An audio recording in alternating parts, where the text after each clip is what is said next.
السلام علیکم ورحمۃ اللہ وبرکاتہ۔ نحمده ونصلی علی رسولہ الکریم، اما بعد فاعوذ باللہ من الشیطان الرجیم، بسم اللہ الرحمن الرحیم۔ رب اشرح لی صدری ویسر لی امری واحلل عقدۃ من لسانی یفقہوا قولی۔ کل کیا پڑھا تھا ہم نے؟ صحت کو فائدہ دینے والی غذائیں۔ اس کے ساتھ ہمیں یہ بھی پتا ہونا چاہیے کہ صحت کو نقصان دینے والی غذائیں کون سی ہے نا؟ ٹھیک ہے، تو کون کون سی غذائیں آپ نے پڑھی تھی؟ کھجور کے بارے میں مزید کچھ لکھ کے بھیجا گیا ہے کہ کھجور کے کچھ فائدے ہیں۔ ہوتا ہی ہے کہ جب ہمیں فائدے زیادہ پتا ہوتے ہیں تو پھر ہمارا عمل بھی تھوڑا تیز ہو جاتا ہے۔ جن لوگوں کو آئرن کی کمی ہو، اور اکثر لڑکیوں کو ہوتی، ان کے لیے مفید ہے۔ میگنیشیم جو ہمارے نروس سسٹم کے لیے بہت فائدہ مند ہے اور انرجی پیدا کرتا ہے، حافظے کو اچھا کرتا ہے۔ پوٹاشیم جو بلڈ پریشر میں مفید ہے۔ کیلشیم اور فاسفورس جو ہڈیوں کی صحت کے لیے ضروری ہے۔ وٹامن B3 یہ خون میں کولیسٹرول کو کم کرتا ہے، دل کی بیماریوں اور شریانوں میں مفید ہے۔ فولک ایسڈ بھی ہوتا ہے کھجور میں، یہ بھی دل کی بیماریوں اور شریانوں کے سکڑنے سے محفوظ رکھتا ہے۔ پکی ہوئی تازہ کھجور میں ایک کمپاؤنڈ ہوتا ہے جو عورت کو بچے کی پیدائش کے موقع پر فائدہ دیتا ہے۔ دودھ پلانے والی عورتوں میں دودھ کو بڑھاتا ہے۔ کھجور کا مسلسل استعمال کینسر سے بھی بچاؤ کرتا ہے کیونکہ اس سے امیون سسٹم مضبوط ہو جاتا ہے۔ گردے کی پتھری سے بھی حفاظت ہوتی ہے کیونکہ کھجور میں پیشاب آور اجزاء موجود ہیں، اینٹی انفلیمیٹری ہے۔ ٹھیک ہے، اور کیا تھا؟ انار، اس کا کیا فائدہ ہے؟ کچھ مزید آپ نے پڑھا؟ جی السلام علیکم استاذہ، میں نے کچھ عرصہ پہلے ہی ریسرچ سٹارٹ کی تھی انار کے اوپر۔ میں نے کھانا بھی ڈھیر سارا شروع کر دیا اس وجہ سے کیونکہ اس میں جو سب سے بڑا فائدہ تھا وہ یہ تھا کہ وہ چہرے کے لیے اینٹی آکسیڈنٹ ہوتا ہے، اور فیس کا مجھے پرابلم تھا کہ میری فیس پہ اسکیل ہی بہت زیادہ تھی، تو میں نے وہ ایک ہی ویک میں نے اچھا خاصا کھایا اور مجھے فیل ہوا اس کا جو فائدہ ہے۔ دوسری بات یہ کہ اس کے انار کے چھلکوں کے بارے میں تھا کہ انار کے چھلکے اس کو جب پیس کے کھایا جائے تو شوگر پیشنٹ جو ہوتے ہیں ان کی شوگر بھی کم ہوتی ہے، اور جو بچے ہوتے ہیں آگے سے ہائی رسک جن کو شوگر کا ہوتا ہے ان میں بھی وہ رسک جو ہے وہ کم ہو جاتا ہے۔ گڈ۔ اور استاذہ ایک اور چیز کہ کل جتنی بھی ہم نے غذائیں پڑھی، میرا تعلیم القرآن کا ایک ایکسپیرینس ہے کہ I had very bad problem of back ایک۔ اس میں مجھے اتنا شدید وہ پرابلم تھا کہ ڈاکٹرز نے مجھے سرجری ریکمینڈ کر دی تھی، لیکن تھرو آؤٹ قرآن جب ہم پڑھتے ہیں تو ہم یہ دیکھتے ہیں کہ جو دن میں ایکسپیرینسز ہوتے ہیں قرآن کی آیات بھی ویسی چلتی ہیں، تو میرے لیے قرآن واز ڈاکٹر بیسکلی۔ اس پین سے پہلے مجھے کبھی آیت میں نے ایسی دیکھی نہیں جس میں غذاؤں کا ذکر ہو، تو جتنی غذائیں تھیں وہ ساری ایسی غذائیں تھیں جن سے میں منہ چڑھاتی ہوتی تھی، مجھے بہت الجھن ہوتی تھی کھانے سے۔ لیکن استاذہ میں نے میڈیسنز کم کر دی اور ان چیزوں کو اپنی ڈائٹ میں جب ایڈ کیا تو مجھے 6 months وہ پرابلم رہا، لیکن 1 month لگا مجھے بالکل ٹھیک ہونے میں، ماشاءاللہ۔ اور الحمدللہ آج I have know any problem, میرا HB لیول سب کچھ الحمدللہ فائن۔ الحمدللہ۔ جی، اس کے علاوہ اور کیا تھا؟ انار کے بارے میں بولی۔ انار کے اندر ایسے اجزاء پائے جاتے ہیں جو اینٹی ایسڈ کا کام دیتے ہیں اور معدے کے السرز وغیرہ کے لیے اور ڈیوڈینل السرز میں بہت مفید ہے۔ اس کے علاوہ اس میں پوٹاشیم پایا جاتا ہے جو کہ ہائپر ٹینشن میں مدد دیتا ہے، یعنی اس کے کیور میں مدد دیتا ہے، اور اسی طرح اس کے اندر پاورفل اینٹی آکسیڈنٹس ہوتے ہیں اور اس کی وجہ سے ہمارا جو شریانوں کے اندر اور خون کے اندر جو کولیسٹرول اور LDL وغیرہ ہے ان کو لوور کرنے میں یہ مدد کرتا ہے۔ گڈ۔ اور کون سی غذا تھی؟ کدو۔ جی، کدو کے بارے میں بھی ہے کہ اس میں الفا اور بیٹا کیروٹین پایا جاتا ہے، وٹامن E اور C پایا جاتا ہے، پوٹاشیم اور فائبر ہے، اور بڑی مقدار میں اینٹی آکسیڈنٹ ہے، اور یہ دل کی بیماریوں میں بہت مفید ہے۔ ہمارا امیون سسٹم کو مضبوط کرتا ہے، کینسر، آنکھوں کے موتی اور زکام وغیرہ سے تحفظ فراہم کرتا ہے۔ بہت سے لوگ کدو بھی نہیں کھاتے اور پسند نہیں کرتے، حالانکہ اس میں بہت فائدے ہیں۔ اور ایک صحابی کہتے ہیں کہ میں تو اس وقت سے کدو سے محبت کرنے لگا جب سے نبی صلی اللہ علیہ وسلم کو سالن میں سے ڈھونڈ ڈھونڈ کر کدو کھاتے دیکھا۔ پھر یہ ہے کہ کدو کے جو بیج ہیں ان میں زنک پایا جاتا ہے، سیلینیم اور آئرن بھی ہے۔ اس میں اومیگا 3 فیٹی ایسڈز بڑی مقدار میں ہوتے ہیں جو کولیسٹرول کو کم کرتے ہیں اور دل اور شریانوں کے لیے مفید ہے، جلد کو صحت مند رکھتے ہیں اور کئی جلدی بیماریوں مثلا سورائسس وغیرہ میں بہت مفید ہے۔ اس میں عام طور پر ہم دوائیاں تو کھاتے رہتے ہیں لیکن غذاؤں سے علاج نہیں کرتے، حالانکہ اللہ سبحانہ وتعالیٰ نے جو غذائیں ہمارے لیے پیدا کی ہیں انہی کے اندر ہمارے لیے شفا بھی رکھی ہے۔ ضرورت اس بات کی ہے کہ ہم اپنے مزاج کو سمجھیں اور ان غذاؤں کو استعمال کریں جو ہماری ضرورت ہے اور ان سے بچیں جو ہمارے لیے نقصان دہ ہیں. جی. کانسٹیپیشن کی اگر کسی کو پرابلم ہو جاتی ہے اور جس میں کہتے ہیں نا آنتیں جو ہیں وہ بالکل چپک جاتی ہیں ایک دوسرے سے اور بہت تکلیف دہ صورتحال ہو جاتی ہے، اس میں مجھے کسی نے بتایا کہ آپ سفید انار کے اوپر سفید زیرے کا ہی پاؤڈر ڈال کے کھائیں تو انشاءاللہ آپ کو بہت زیادہ اس کا فائدہ ہوگا. اور ڈاکٹرز کو سمجھ نہیں آ رہی تھی اور میں نے وہ 2 ٹائم کھایا، ایک دوپہر کے ٹائم اور رات کو، اور الحمدللہ اس کے 2 دفعہ کھانے سے میں بالکل ٹھیک ہو گئی. ماشاءاللہ. جی. اینٹی آکسیڈنٹ کی بات کریں.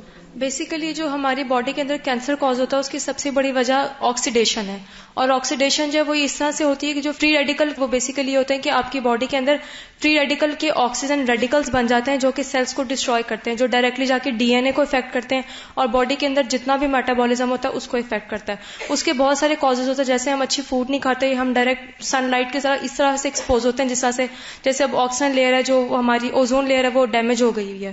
بیسیکلی آکسیڈنٹ پروسیس ہوتا ہے، اور جو اینٹی آکسیڈنٹ ہوتا ہے نا وہ اس آکسیڈنٹ پروسیس کو روکتا ہے جس کی وجہ سے کینسر کاز نہیں ہوتا. اور جتنی بھی نیچرل فوڈز ہیں ان میں بہت زیادہ اینٹی آکسیڈنٹ پایا جاتا ہے، اور قرآن مجید میں جتنی بھی فوڈ کا ذکر ہے میں نے ان پہ اوور آل ایک رپورٹ سرچ کی تھی جس میں یہ انار ہے اور زیتون ہے اور جتنی بھی چیزیں ان میں بہت زیادہ اینٹی آکسیڈنٹ پایا جاتا ہے اور ہم ان چیزوں کو نہیں کھاتے. شکریہ. جی. زیتون کے بارے میں کوئی کچھ کہنا چاہے گا؟ عام طور پر ہمارے ہاں چونکہ یہ اگتا نہیں یا کھایا نہیں جاتا، اب تو پھر بھی کچھ نہ کچھ رواج ہو گیا ہے، تو عموماً لوگوں کا ٹیسٹ ڈیولپ نہیں ہوتا اس میں، اور وہ اگر کہیں نظر بھی آئے یا کھانے کو ملے بھی تو وہ کھا نہیں سکتے کیونکہ ان کے مزے کی چیز نہیں ہے. تو چونکہ قرآن مجید میں اس کا ذکر ہے اور اس کو مبارک درخت کہا گیا، اور کتنے کھانوں کو مبارک کہا گیا قرآن میں، اسی کو کہا گیا اور اسی سے ہمارا کوئی تعلق نہیں، تو اس کو کوشش کر کے اپنی غذا میں شامل کریں. اور نہ صرف یہ کہ پھل بلکہ اس کے علاوہ اس کا تیل وغیرہ بھی. جی. آلیوز کے حوالے سے جو میرے ذہن میں بات آ رہی تھی، ایک تو جب آپ کو نزلہ اور زکام ہوتا ہے اور خاص طور پہ آپ کا جب ناک بند ہو جاتا ہے تو آلیو آئل کو اگر آپ اپنے نوسٹرلز پہ لگائیں اور رات کو لگا کر سوئیں تو پھر آپ کا ناک بند نہیں ہوتا. اور کانسٹیپیشن کی جہاں تک بات ہے تو گرم دودھ کے اندر اگر آپ 1 ٹیبل اسپون آلیو آئل ڈال کے رات کو پی لیں تو بہت جلدی آپ کی کانسٹیپیشن بھی ٹھیک ہو جاتی ہے. جی. انٹسٹائنس کے کینسرز وغیرہ میں اس سے تحفظ ہوتا ہے. جو قومیں اس آئل کو یوز کرتے ہیں ان کے اندر یہ بیماریاں تقریباً نہ ہونے کے برابر ہیں. تازہ زیتون کے بارے میں ایک ریسرچ میں نے پڑھی تھی کہ زیتون کا جو تیل ہے اور اس کو اگر کھایا بھی جائے تو کمر سے لے کے جوڑوں کا درد جو ہے وہ بہت زیادہ ڈیکریز ہوتا ہے. اور ایک اور یہ چیز تھی، میں نے اس کے تیل کے بارے میں پڑھی تھی کہ قرآن میں اس کے بارے میں ذکر ہے کہ یہ نور ہے اور اس کا استعمال بھی چہرے کو پر نور بناتا ہے. تو اس کے جو 2-3 ڈراپس اگر آپ لے کر اس کو فیس پر لگا دیں تو بالکل. اور اگر آپ اس حدیث کو سامنے رکھ کے لگائیں نا کہ نبی صلی اللہ علیہ وسلم نے فرمایا کہ کلوا الزیت وادہنوا بہ فانہ من شجرۃ مبارکہ، زیتون کا تیل کھاؤ اور لگاؤ بھی، اور یہ ایک مبارک درخت سے ہے. ایک اور جگہ پر فرمایا کہ زیتون کا تیل سالن کے طور پر استعمال کرو اور اسے سر اور بدن میں لگاؤ، یہ مبارک درخت سے حاصل ہوتا ہے. اس کے بعد جو کی روٹی کی بات تھی، جو کے اپنے فائدے ہیں. پھر گھی لگی روٹی، میدے پہ بھی کل بات ہوئی تھی. ریسرچ ہے کہ ریفائنڈ جو آٹا ہوتا ہے یعنی باریک پسا ہوا میدا، اس کے کیا نقصانات ہیں. اس ریفائننگ کے پروسیس میں 14 اہم وائٹامنس اور 10 منرلز اور پروٹین ضائع ہو جاتے ہیں. کیا ضائع ہوتا ہے اس میں؟ جب اس کو ریفائن کر رہے ہوتے ہیں، نکال رہے ہوتے ہیں، باقی سب کچھ اس میں، اور بالکل آخری چیز میدے کی شکل میں. کسی نے سنا؟ جی. یہ نہیں سنا. 14 اہم وائٹامنس، 14 اہم وائٹامنس اور 10 منرلز. 10 منرلز ضائع ہو جاتے ہیں. پھر کیا کھاتے ہیں آپ؟ پھر جان کہاں سے آئے گی؟ اور اس عمل کے بعد یہ لوگ آٹے کو انریچ کرنے کے لیے اس میں واپس کچھ وائٹامن ڈالتے ہیں، لیکن وہ صرف 4 ہیں. لیکن فائبر اور کچھ انزائمز اور اینٹی آکسیڈنٹس وغیرہ یہ ہمیشہ کے لیے لوز ہو جاتے ہیں، جن کو ریپلیس نہیں کیا جا سکتا. ایسے آٹے سے بنی اشیاء جب کھائی جاتی ہیں تو جسم میں بہت جلد ہضم ہو کر سمپل شوگرز میں تبدیل ہو جاتی ہیں، یعنی معدے کے اندر ہی، جس کے نتیجے میں خون میں شوگر کی مقدار بہت بڑھ جاتی ہے اور پینکریاز کو بہت کام کرنا پڑتا ہے، کیونکہ وہ اس بڑی ہوئی شوگر کے مقابلے میں انسولین پیدا کرتا ہے، اور جب وہ بار بار ایسا کرتا ہے تو وہ اپنے کام سے عاجز آ جائے، وہ خراب ہونے لگتا ہے اور اس کے نتیجے میں پھر ڈائبٹیز پیدا ہو جاتی ہے. اسی طرح خون میں شوگر کی مقدار کو کنٹرول کرنے کے لیے جسم سے ایک اور ہارمون نکلتا ہے جسے گلوکاگون کہا جاتا ہے. اور یہ شوگر کی زیادتی اور کمی خون کے اندر مسلسل کئی بار ہوتی ہے، جس سے جسم کے دوسرے گلینڈز متاثر ہو جاتے ہیں جیسے ایڈرینل گلینڈز، اور ان کی کارکردگی متاثر ہونے سے سٹریس کا مقابلہ کرنے کی صلاحیت کم ہو جاتی ہے. یعنی پھر اسی لیے ہم تھوڑی سی سٹریس اسی لیے کبھی مجھے سمجھ نہیں آتا کہ لوگ اتنے اوور سینسیٹیو کیوں ہوتے ہیں.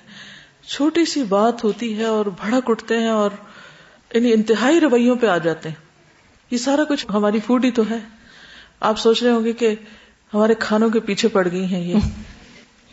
اصل بات یہ ہے کہ اتنی مجھے شدید تکلیف ہوتی ہے کہ جب ہم سب کچھ جاننے کے باوجود نمبر 1 عمل نہیں کرتے، نمبر 2 یہ کہ نہ ہم اللہ کی عبادت کے قابل رہتے ہیں نہ بندوں کی خدمت کے قابل رہتے ہیں، جس کے نتیجے میں ہمارے دوہرے ریلیشن شپ متاثر ہوتے ہیں. جب ہم میں قوت برداشت ہی نہیں، جب ہمارے اندر وہ اخلاق ہی نہیں، وہ مزاج ہی نہیں، تو پھر ہم اچھے عبادت گزار اور خدمت گار اور پھر دین کے مبلغ اور دائی کہاں سے بنیں گے؟ قرآن مجید میں جو بالکل ابتدائی احکامات دیے گئے سورۃ البقرہ میں، ان میں سب سے پہلے جس چیز کا حکم ہے وہ طیب اور پاک کھانے کا ہے. جی. ایسا آٹا اور اسے بنی اشیاء کے استعمال سے جگر کی کارکردگی بھی متاثر ہوتی ہے. ایک تو خون میں شوگر کی زیادتی کی وجہ سے، اور دوسرے بلیچنگ کے عمل میں جو استعمال ہونے والے ٹاکسک کیمیکلز ہیں. پھر ان اشیاء سے ہائی بلڈ پریشر کی بیماری بھی لاحق ہو جاتی ہے، اور کیونکہ خون میں شوگر کی زیادتی سے خون سٹکی ہو جاتا ہے. اسی طرح بلیچنگ ایجنٹس ہمارے جسم کے اندر بہت سی بیماریاں پیدا کرتے ہیں، جیسے ڈائبٹیز کے علاوہ مختلف کینسرز اور موٹاپے کی بیماری. جو اسٹیٹسٹکس ہیں ڈیزیزز کے، جن میں یعنی اس آٹے سے اور زیادہ گوشت کھانے سے اور شوگرز کھانے سے جو بیماریاں ہوتی ہیں، وہ اس طرح سے ہے کہ ہارٹ ڈیزیز میں تقریباً ہر روز 1700 اموات ہوتی ہیں. ہر سال $1 ٹریلین شریانوں کی بیماریوں کے علاج میں صرف ہو جاتے ہیں. کینسرز کے حوالے سے ہر سال 1 ملین نئے مریضوں کو بڑی آنت کا کینسر ہو جاتا ہے. ہر سال 6 لاکھ افراد اس کینسر سے مر جاتے ہیں. ہر سال $6.5 بلین اس کینسر کے علاج میں خرچ ہو جاتے ہیں. ہر سال 246 ملین نئے شوگر کے مریض سامنے آتے ہیں، اور ہر سال $174 بلین شوگر کے مریضوں پر خرچ ہو جاتے ہیں. اوبیسٹی میں دنیا کے 1.6 بلین افراد اوبیسٹی کا شکار ہیں. ہر سال 400 ملین سے زائد افراد $93 بلین موٹاپے کے علاج کے لیے خرچ کرتے ہیں. اور اسی طرح ہر سال 2.6 ملین اموات موٹاپے یا اس سے ریلیٹڈ بیماریوں کی وجہ سے ہوتی ہے. تو یہ ڈائٹس جو ہیں وہ بہت ہی نقصان دہ ہیں، اور ہمیں سیریسلی سوچنا چاہیے کہ ان کے بارے میں ہم کیا کر سکتے ہیں. کیونکہ اگر اس ایج سے آپ نہیں کنٹرول کریں گے ان چیزوں کو یا اپنے نفس کو یا ذائقوں کو، تو پھر آگے جا کر اور زیادہ عادات پختہ ہو جاتی ہیں. جی. جب میں 13 ایئرز اولڈ تھی تو میری اپنے انٹسٹائن کی سرجری ہوئی تھی، جس کو کہتے ہیں انٹسٹائن ابسٹرکشن. تو اس میں یہ ہوتا ہے کہ آپ کی آنتوں کے اندر گرہ بن جاتی ہے، اور وہ اسی لیے ہوتا ہے کہ جب آپ کا ویسٹ نکل نہیں رہا ہوتا کانسٹیپیشن کی وجہ سے ہی. اور پھر اس میں جو مجھے ڈاکٹر نے بتایا تھا وہ یہی ہے کہ میدے کا جو زیادہ یوز ہے اس کی وجہ سے آپ کا انٹسٹائن کام کرنا بند کر دیتا ہے.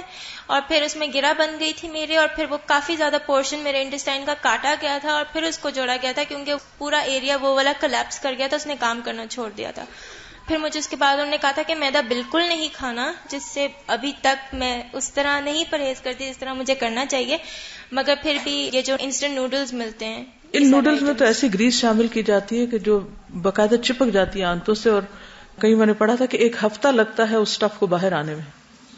اس طرح وہ آنتوں کے ساتھ چپکتا ہے.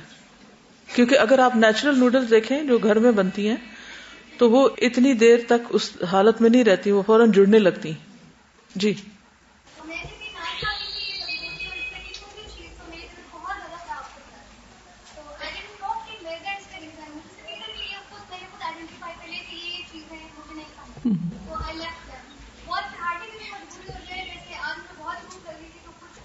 کیا ان سب کو الٹرنیٹ نہیں بتایا جا سکتے کوئی؟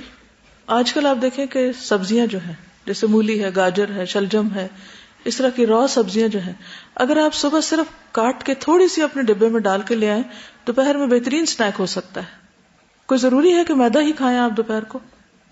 ایسا گھر سے لائی جا سکتی، جیسے کھجور لے آئیں، بادام رکھ کے لے آئیں، اس طرح چنے لے لیں، کوئی بھی کھیرا لے آئیں، چھوٹی چھوٹی اس طرح کی چیزیں. انشاءاللہ. جی آپ کچھ کریں. بچوں کے ساتھ جو ہے نا آج کل بہت زیادہ ظلم ہو رہا ہے، کیونکہ ان کو چپ کرانے کے لیے یا ان کو مصروف رکھنے کے لیے کوئی ایکٹیویٹی یا خود پارٹیسپیٹ کرنے کے بجائے ماؤں کے بڑے بڑے بیگز میں بس صرف یہی چیزیں بھری ہوتی ہیں، بسکٹس پہ بسکٹ. حالانکہ آپ دیکھیں یہ جو آج کل جتنے بھی یہ بسکٹس ہیں ان میں کیا ہوتا ہے سوائے شوگر اور میدے کے علاوہ تو اور کوئی تیسری چیز نہیں ہے، کوئی نیوٹریشن نہیں ہے. اور میں اپنا بھی ایکسپیرینس شیئر کرنا چاہتی ہوں کہ وقت بچانے کے لیے کہہ لیں یا جو بھی میرا ایک ہوتا تھا کہ ضروری ہے کہ روٹی کھائیں، بریڈ بھی کھائی جا سکتی ہے، جلدی سے کھا لیں. اب وہ سیلیاک ڈیزیز ہو گئی اس سے مجھے. اور ظاہر ہے ہمارے ساری باقی بھی جو سنیکس وغیرہ ہوتے ہیں کہ بیکنگ بھی کریں تو میدا یوز کریں، ہر چیز میں میدا میدا میدا. اب وہ سیلیاک ڈیزیز ہوگی. اس سیلیاک ڈیزیز میں یہ ہوتا ہے کہ آپ کے جو انٹسٹائنز ہوتی ہیں وہ آپ کے کھانے کی کوئی نیوٹریشن بھی ابزارب نہیں کرتی. آپ کو لگتا ہے آپ کا پیٹ بھر گیا اور آپ کا ویسٹ جو ایکسکریٹ بھی ہو گیا، پھر نیکسٹ ڈے پھر آپ نے پیٹ بھر لیا، ہر ٹائم پہ آپ نے پیٹ بھر لیا، لیکن آپ کو وہ جو کھانے کی نیوٹریشن ہے وہ انٹسٹائنز اپنا کام ہی نہیں کر رہی، ابزارب ہی نہیں کر رہی. اور گلوٹن انٹالرنس بھی اس کو بولتے ہیں اور سیلیاک ڈیزیز بھی ہوتی ہے. اس کا صرف یہی علاج ہے کہ آپ ویٹ ساری زندگی کھا ہی نہیں سکتے، اس کو چکھ بھی نہیں سکتے. اور جب ویٹ آپ چھوڑنے لگتے ہیں تو پھر اتنے اس کے اندر جو وائٹامنز اور منرلز اور ان سب چیزوں سے آپ محروم رہ جاتے ہیں. اور دوسری بات یہ ہے کہ پھر ہمارے جہاں پہ ہر چیز ویٹ سے بنی ہوئی ہے تو پھر اس پہ قائم رہنا ایک مسلسل جہاد ہوتا ہے. جیسے کہتے ہیں نا کہ اپنے اعمال کے آپ کو نتیجہ بھگتنا پڑتا ہے اس دنیا میں. تو ابھی اس چیز سے باز آ جائیں تو بہتر ہے کہ یہ نان اور یہ جتنی بھی چیزیں میدے سے بنتی ہیں ان کو چھوڑیں، چاہے یہ جتنی مرضی ڈیلیشس ہو، لیکن یہ بہت زیادہ ہارمفل ہے. جی میں 2 چیزیں شیئر کرنا چاہتی ہوں. ایک تو یہ کہ ابھی جب یہ ساری باتیں ہو رہی تھی میدے کی تو مجھے اپنی ایک بہت ہی بے حد اسٹوپیڈیٹی یاد آ گئی جو میں کرتی تھی. مجھے انسٹنٹ نوڈلز، پاستا، یہ سب کا بہت شوق ہے. when I used to live in Uzbekistan تو وہاں پہ جو میرے فرینڈس تھے وہ سب اس نوڈلز کو را کھاتے تھے، بس اس کے اوپر مسالہ ڈال کے پیکٹ میں اسے کھاتے تھے. تو میں ایک بار گھر آئی، میری ماں کو کہا کہ ماں مجھے را نوڈلز کھائیں. تو میری ماں مجھے عجیب سے دیکھنے کی کیا مطلب ہے. میں نے کہا کہ نہیں، میرے سارے فرینڈس کھاتے ہیں، میں بھی ان کے ساتھ کھاتی ہوں اسکول میں، تو میں بھی اپنے ساتھ اسکول لے کے جاؤں گی. ماما نے کہا کہ نہیں بیٹا ایسے نہیں کہ، لیکن میں نے پھر بھی اپنی بات منوا لی تھی. جو بھی ہمارے فیملی میں سے کوئی آتا تھا ازبیکستان تو وہ دیکھتے تھے کہ میں ایسے کھاتی ہوں، مجھے کہ تمہارا پیٹ خراب ہو جائے گا یہ وہ. میں کہتی کہ نہیں، مجھے عادت ہو گئی ہے. مجھے عادت ہو گئی تھی اس کی کہ میرے پیٹ خراب نہیں ہوتی تھی، مجھے الٹا کانسٹیپیشن ہو جاتا تھا. And I still suffer from constipation. ابھی میں ریئلائز کرتی ہوں کہ شاید ہی اسی کی وجہ سے. تو آئی جسٹ ریئلائز کہ کس حد تک اسٹوپیڈیٹی ہے اور کبھی کبھی مام ڈیڈ کی بات ماننی چاہیے، ضرور ماننی چاہیے. جو دوسری بات شیئر کرنا چاہتی ہوں وہ یہ کہ ازبیکستان میں ابھی like for the past 5-6 years white bread وہاں پہ آیا ہے اوپنلی. ان اے سینس پہلے اتنا کامن نہیں تھا. وہاں کے جو لوگ ہیں they eat brown bread despite the fact that even now there is white bread. وہ لوگ باقاعدہ براؤن بریڈ کھاتے ہیں، ان کو وائٹ بریڈ پسند ہی نہیں. And they will be elderly people but they will be so healthy ماشاء اللہ. اور ہمارے لوگ کی زیادہ تر فار کی آئی سائٹ خراب ہو جاتی ہے، ان کی ایلڈر لوگ کی فار کی آئی سائٹ بہت اچھی ہوتی ہے، ان کی الٹی قریبی کی خراب ہوتی ہے. But the elderly people, they are very healthy. And this might be a reason کہ وہ میدا نہیں کھاتے، وہ واٹر بھی اتنا کچھ خاص نہیں پیتے، وہ گرین ٹی زیادہ تر پیتے. وہ جی استاذہ میں یہ کہنا چاہ رہی ہوں کہ ریسنٹلی ان ساری چیزوں سے میں گزری ہوں کہ جب سے میں نے جینا مرنا پڑھنا شروع کیا اور کورس کو جوائن کیا، اس سے پہلے ایون کہ قضا روزے بھی میرے لیے بہت مشکل تھے کیونکہ میں بیچ میں اسنیکس لینے کی عادی تھی. تو میں نے روزے رکھنا شروع کیے، اس سے میری کچھ ہیبٹ چینج ہوئی. پھر اس کے بعد جب ہم نے مزید چیزوں کے بارے میں پڑھا تو میں نے اپنا کھانا بہت کنٹرولڈ کر دیا. اس سے میری ایفیشنسی کافی بڑی، جیسے میں کل شیئر کر رہی تھی کہ اس سے کام کرنے کی صلاحیت اور وقت میں برکت پیدا ہوگی اور میں بالکل تھکتی نہیں تھی. اور ایک اور چیز کہ مجھے لگا کہ میری میموری جو ہے نا وہ بہتر ہو گئی ہے، کیونکہ میں یہ فیل کرتی تھی کہ کھانے کے بعد میں کافی دیر تک بہت ہیوی فیل کرتی ہوں. اور استاذہ 4 days پہلے میری بیٹی کی فرمائش کے اوپر میرے ہسبینڈ پیتزا لے کے آئے. میدے کا تو ہم نے کل پڑھا ہے نا، لیکن مجھے یہ پتا تھا کہ یہ اچھا نہیں ہے، لیکن بہت عرصے بعد اس نے فرمائش کی تو ہم لے کے آئے. وہ میں نے کھایا. اب اس میں چیز بھی کافی تھا، وہ تھوڑا ہیوی بھی تھا، اور مزے کا چونکہ ہوتا ہے تو بندہ ضرورت سے تھوڑا سا زیادہ، بلکہ وہ ویسے بھی تھوڑا بھی کھائیں تو وہ زیادہ ہوتا ہے، اور وہ تھوڑا زیادہ بھی کھا لیا. آپ یقین کریں استاذہ، میں نے اللہ تعالیٰ سے معافی بھی بہت مانگی اور پھر میرے رب نے مجھے معاف بھی کیا، میں نے اس کو فیل بھی کیا، لیکن وہ اتنی اذیت میں نے اٹھائی، میرے اوپر ایسی غنودگی تھی کہ I just went into the bed کہ میں ½ an hour تک ریسٹ کرتی ہوں، پھر میں فریش ہو جاؤں گی، میں اٹھوں گی، میں تقریباً رات کے 2-2:30 بجے تک بیڈ پہ رہی. میں اٹھ نہیں سکی. مجھے عشاء کی نماز پڑھنی تھی. میرے اوپر اتنی اذیت کے وہ لمحے گزرے، لیکن آخر کار پھر دعا کر کے استغفر اللہ پڑھا، لا حول ولا قوت، اور وہ ساری تدبیریں اور شیطان سے مخاطب ہونا اور وہ سب کچھ. لیکن بہرحال بڑی دیر کر کے پھر میں اٹھی اور میں نے اس وقت عشاء پڑھی، اور مجھے معلوم تھا کہ یہ کس وجہ سے ہوا ہے. یہ صرف وہ کھانا جو کسی طرح بھی سنت سے ثابت نہیں تھا، جبکہ ہم اس وقت پڑھ بھی رہے اور عمل بھی کریں. یعنی اللہ سبحانہ وتعالیٰ آپ کو سکھاتے ہیں کہ آپ کو یہ نہیں کرنا چاہیے تھا.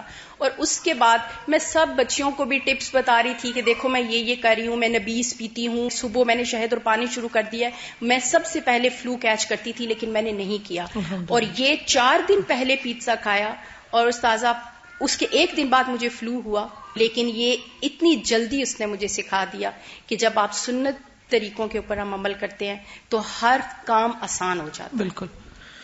بولیے. اگر وہ ریسیپیز جو کل وہ کہہ رہی تھیں جیسے بیکنگ میں یوز کرتی ہیں آٹا چکی یہ میں چاہ رہی تھی کہ آلٹرنیٹ طریقے دیے جائیں، تاکہ کیونکہ پھر لوگوں کو یہ سمجھ نہیں آتا کہ اچھا یہ چھوڑے تو پھر کریں کیا.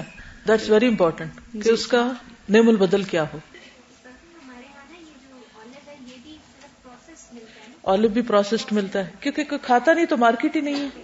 جی استاذہ، یہ ابھی پیزا کی بات ہوئی تو مجھے یاد آیا کہ جب مجھے پرابلم تھا یہ، تو جب آئیڈینٹیفائی ہوا یہ پرابلم، تو اس ٹائم مجھے ڈاکٹرز نے یہ بات کی تھی کہ آپ کے اندر کوئی ایسا نیوٹرینٹ ہے ہی نہیں آپ سٹینڈ کر سکیں. اور 6 months جو میرے گزرے، I was unable to walk, even I was unable to stand.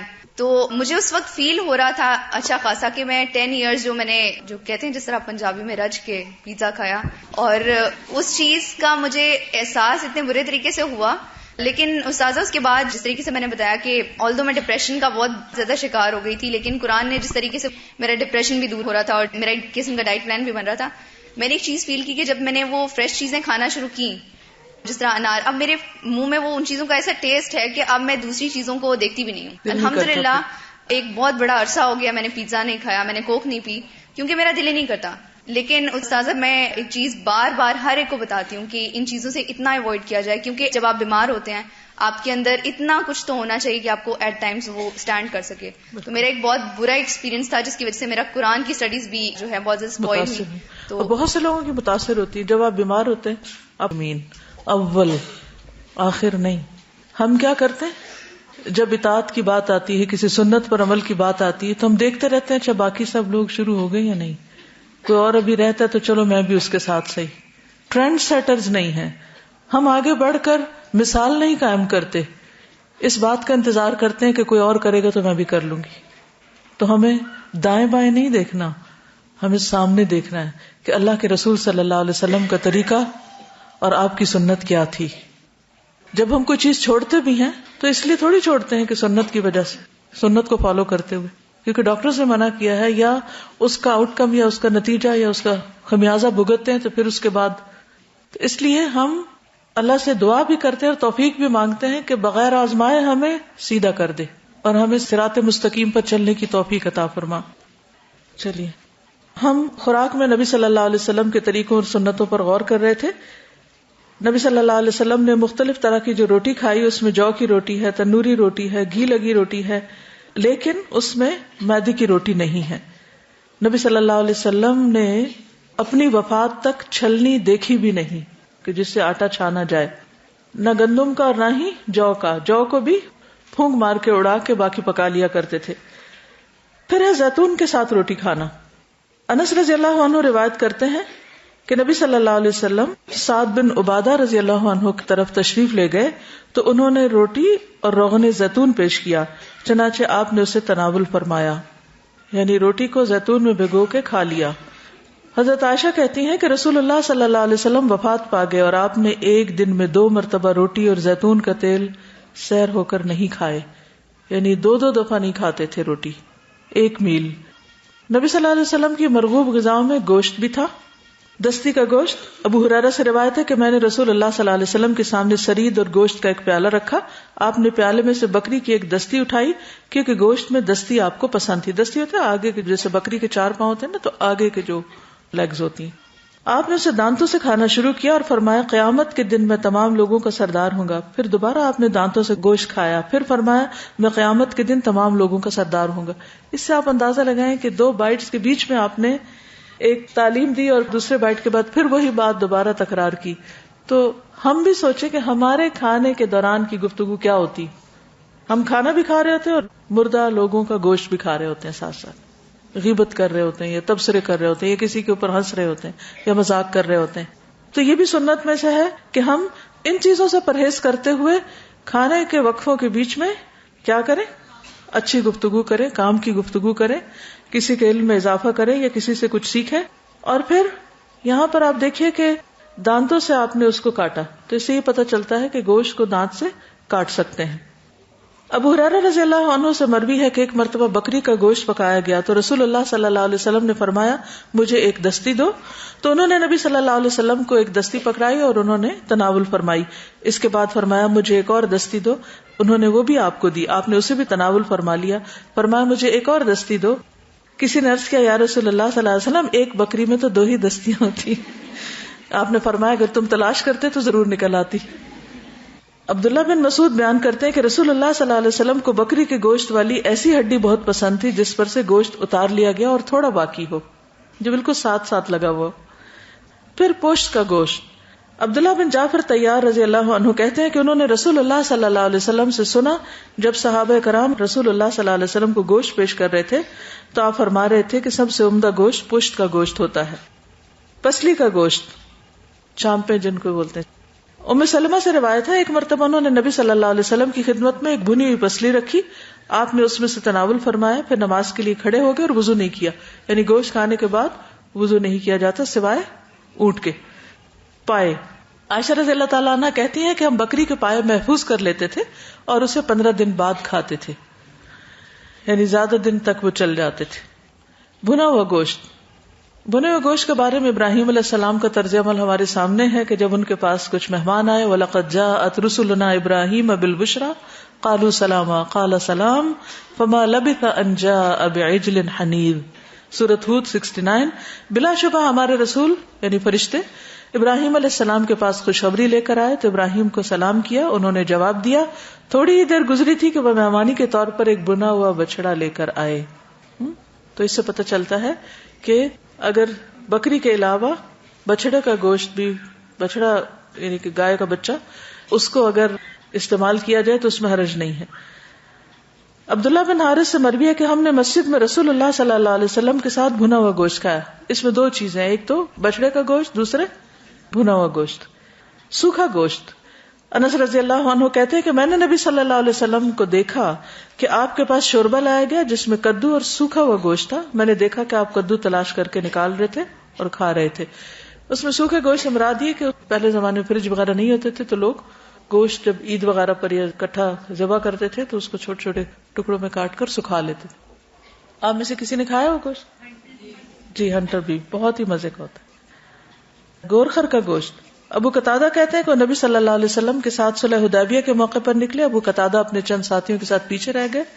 ان کے تمام دوسرے ساتھی تو محرم تھے یعنی احرام کی حالت میں تھے. انہوں نے احرام نہیں باندھا تھا. ان کے ساتھیوں نے گورخر یعنی نیل گائے دیکھی.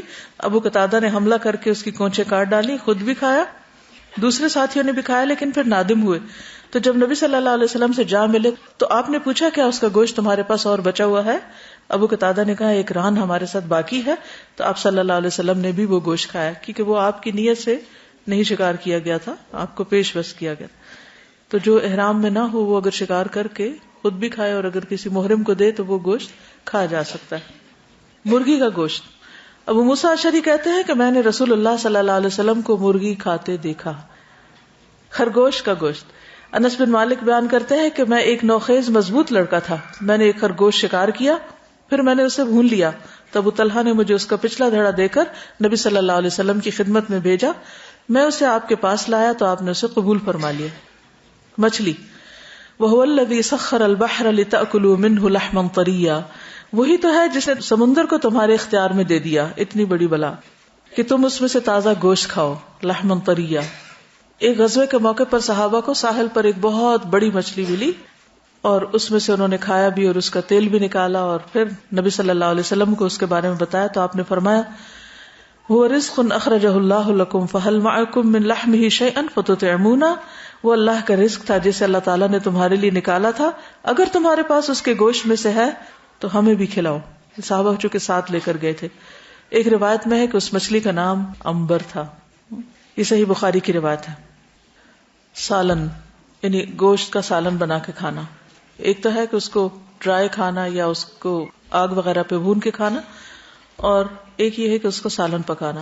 حضرت عائشہ کہتی ہے کہ ایک دفعہ نبی صلی اللہ علیہ وسلم گھر تشریف لائے, ہانڈی پک رہی تھی, آپ نے کھانا طلب فرمایا تو گھر میں جو پہلے سے موجود سالن تھا وہ آپ کو دیا گیا روٹی کے ساتھ. آپ نے فرمایا کیا میں نے گوشت پکتے ہوئے نہیں دیکھا؟ ہی نہیں کہ میں نے دیکھا کہ ہنڈیا میں گوشت پک رہا ہے تو آپ لوگ مجھے یہ کھانا دے رہے.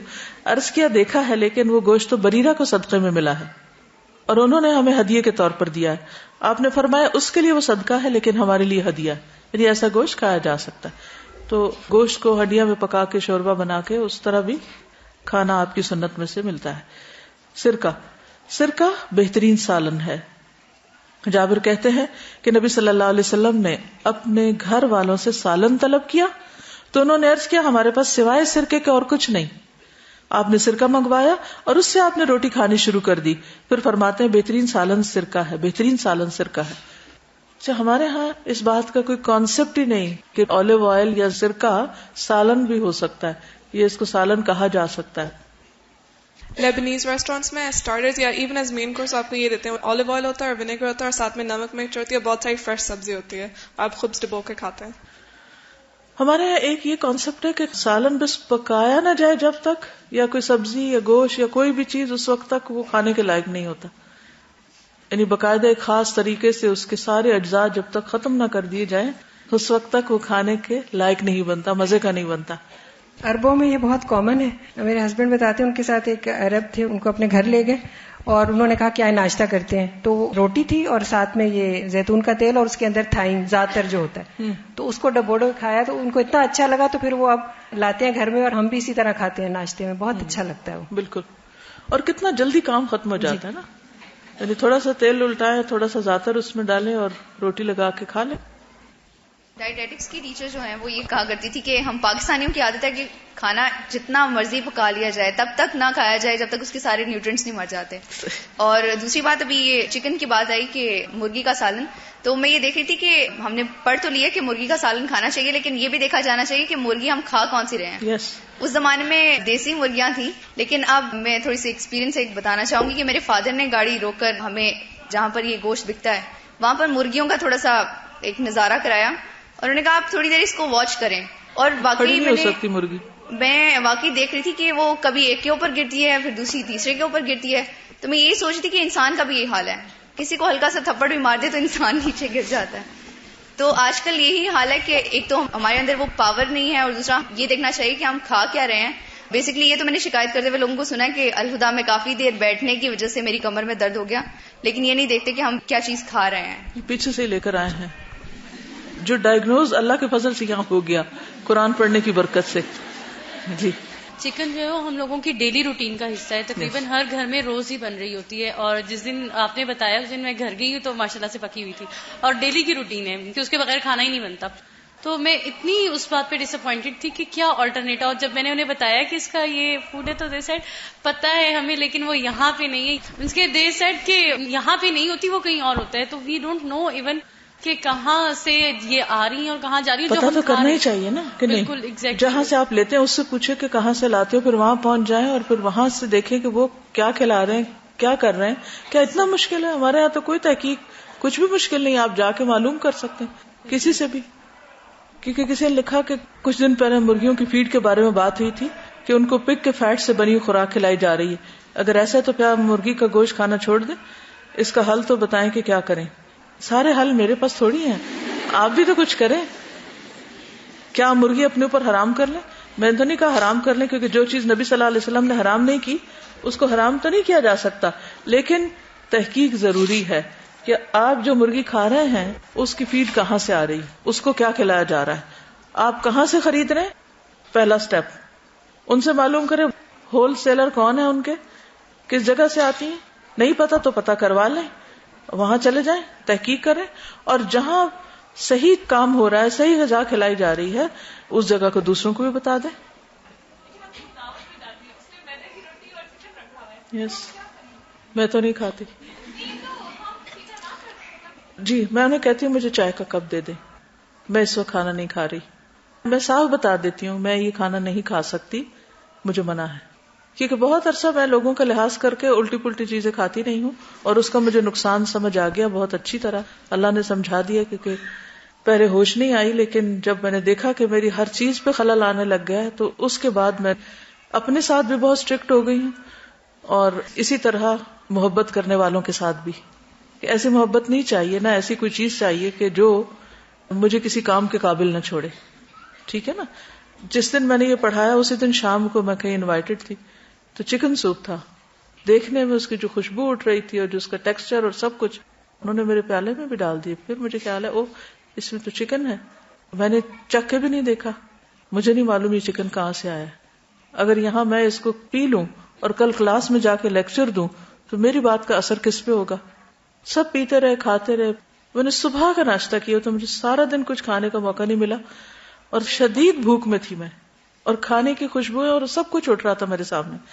لیکن میں نے اپنے اوپر کنٹرول رکھا کہ نہیں, مجھے چاہیے, شک والی چیز چھوڑ دینی چاہیے نا. تو الحمدللہ اس کے بعد انہوں نے فش دی اور میں نے کھا لی. نہ ہوتی تو بھی میں اٹھاتی.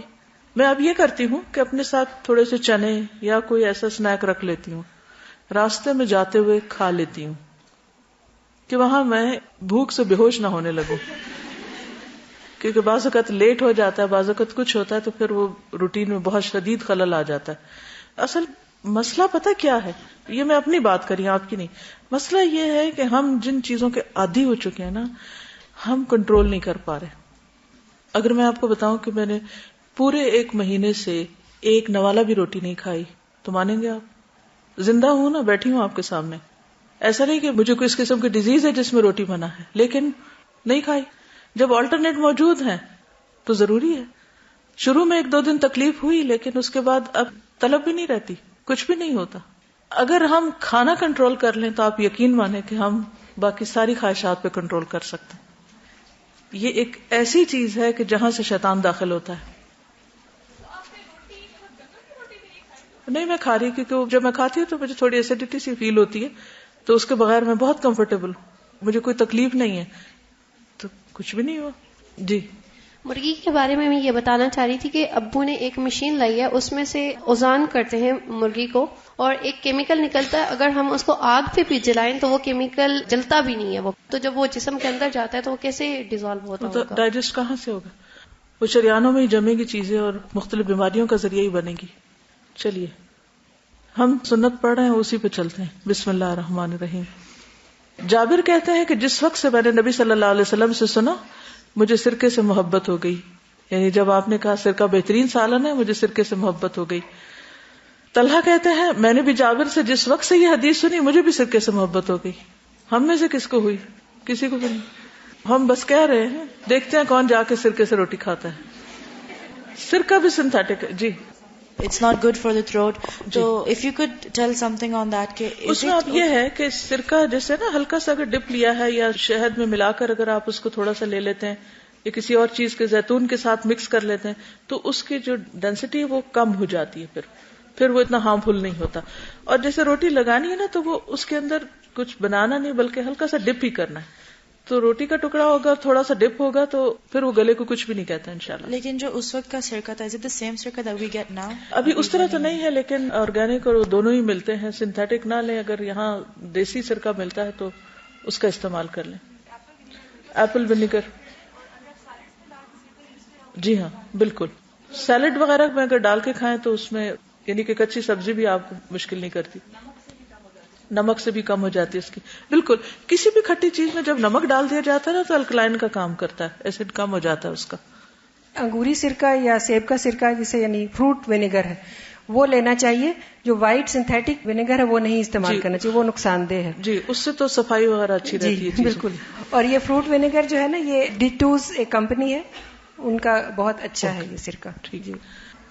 ام ہانی کہتی ہے کہ رسول اللہ صلی اللہ علیہ وسلم میرے ہاں تشریف لائے, پوچھا تمہارے پاس کچھ ہے؟ میں نے عرض کیا نہیں, البتہ